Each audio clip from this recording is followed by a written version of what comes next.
You find us here at Docklands. We're at the University of East London.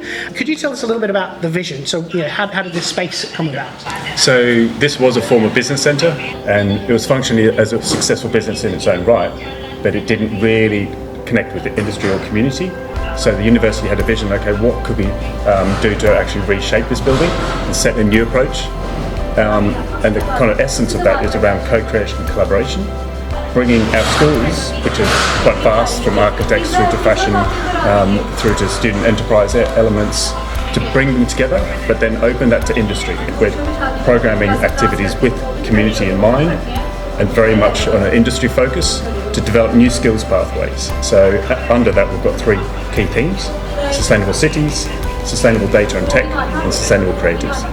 With key themes to then say, okay, how do we program that throughout the year to enable people to actually meet more regularly and have clearer skills pathways. And underlying that is also a need for industry in a climate change and kind of wider supply chain agenda to work with each other. Here you can come together and you can actually meet spontaneously but also formally. So it sets a new tone and approach. So obviously Maxine, we've worked with Wagstaff Interiors Group for, I think we worked at 15, 16 years now. Obviously Wagstaff specialise in creating fantastic spaces with new furniture. So how does a space with mostly second use furniture, how did this sort of concept come about? Well, I've been working with the university for about 5 years now. About 18 months ago, the estates team came to me and talked about this Centre for Sustainability, and I thought, what's all this about? This is interesting.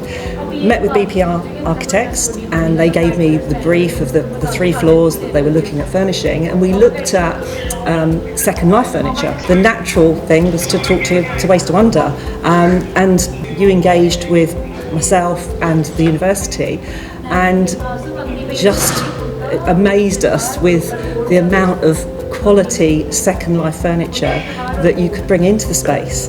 In terms of the fabrics of the building as well, you can see evidence of doors being reused for shelving and display, and I think that really dovetailed nicely into the selection of furniture that was put across the 3 floors, and it looks incredible.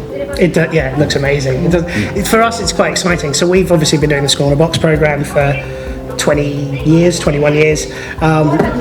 We support local schools and charities, and we're sort of giving 20 chairs, kitting out small offices for some great charities.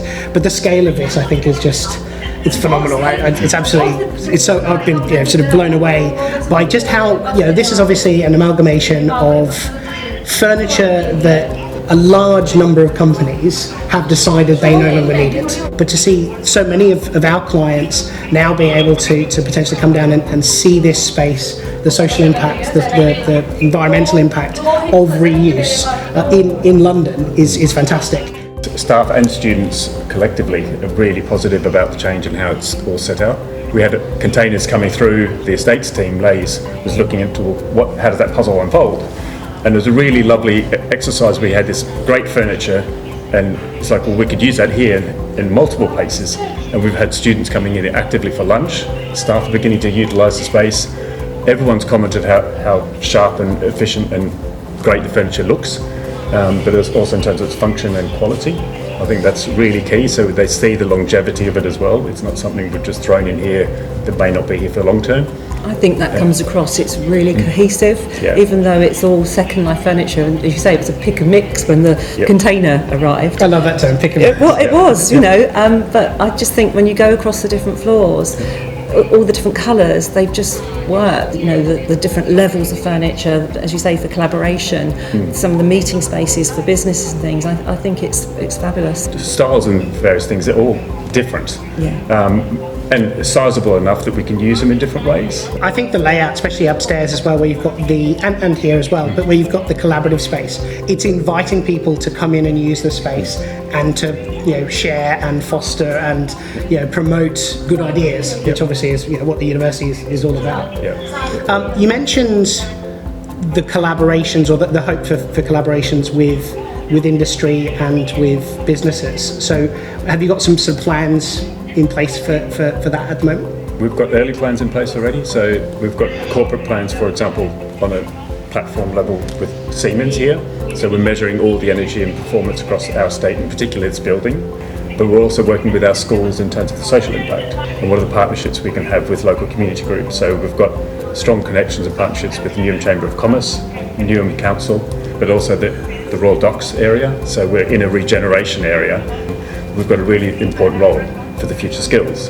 So the partnership here is with a neighbouring airport, also with Excel, the exhibition centre, and neighbouring properties from the development side, Lend-Lease and others.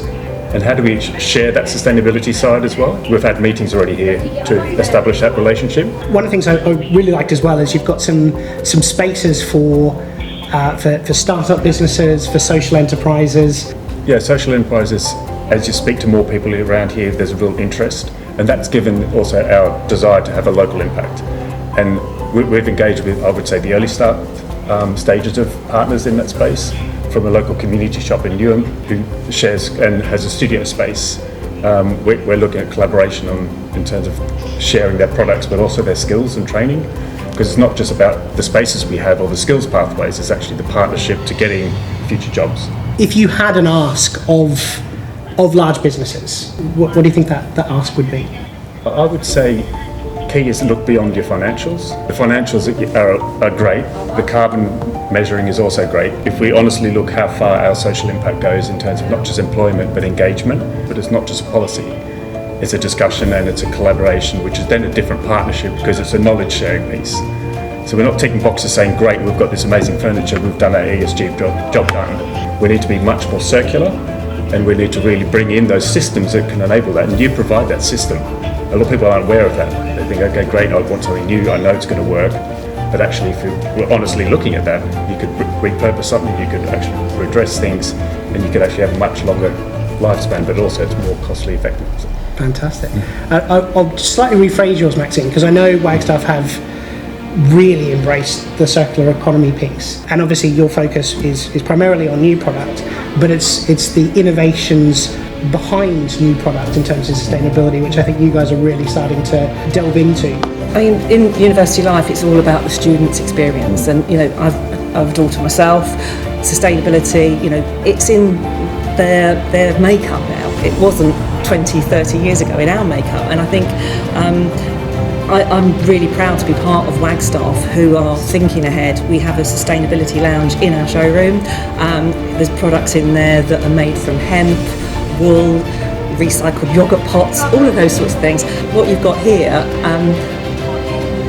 there'll be so many universities that I deal with that will be envious of this project and come here and visit the place. And I just think it's a great example of thinking you can do something but actually delivering it, and walking around this space today, it's incredible.